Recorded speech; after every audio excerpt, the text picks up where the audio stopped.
আব্বা আম্মা যদি তোর ছোটকালে জানতো তোর হাইটের লগে তোর গাদাবের হাইটটা একটু বাড়বো, তাহলে নিজ দিয়ে এমনিতেই 6 ইঞ্চি কাটা দিত। ছোট পর্দার জনপ্রিয় তরুণ অভিনেতা শাহবাজ সানি মারা গেছেন। তার মৃত্যুর খবরটি নিশ্চিত করেছেন অভিনেতা জিয়াউল ফারুক অপূর্ব। সামাজিক মাধ্যম ফেসবুকে একটি পোস্টে অপূর্ব বিষয়টি নিশ্চিত করেন। পোস্টে অপূর্ব লিখেন, অভিনেতা শাহবাজ সানি আমাদের মাঝে নেই। ইন্না লিল্লাহি ওয়া ইন্না ইলাইহি রাজিউন। সবাই সানির জন্য দোয়া করবেন।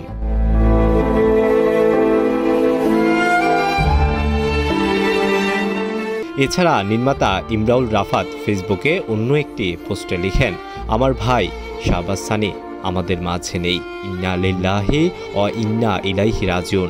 ঢাকা স্পেশালাইজড হাসপাতালে রাত 3:30টায় সে ইন্তেকাল করে।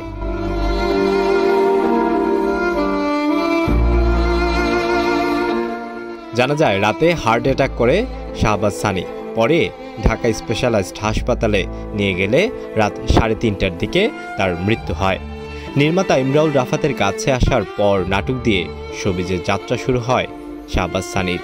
অল্প সময়ে অভিনয় গুণে দর্শকের প্রিয় হয়ে উঠেছেন এবং সেই সঙ্গে আস্থা অর্জন করেছেন নির্মাতাদের।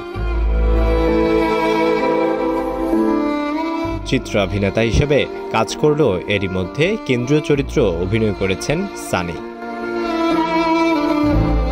2018 সালে আব্দুল্লাহ নাটকে তাকে প্রথমবার কেন্দ্রীয় চরিত্রে অভিনয় করতে দেখা যায়। এটি পরিচালনা করেন গোলাম কিবরিয়া ফারুকী। নাটকটি প্রচারের পর দর্শক মহলে প্রশংসা পান এই তরুণ তুর্কি। এই নাটকটি তাকে দর্শকদের কাছে বাড়তি পরিচিতি এনে দেয়। এছাড়া দর্শক প্রশংসিত হওয়া অন্যান্য নাটকের মধ্যে রয়েছে চরের মাস্টার, বিফলে মূল্য ফেরত, ট্রাভেল শো, মহাব্বত ইত্যাদি। আলোয়ান খান, ঢাকা প্রকাশ।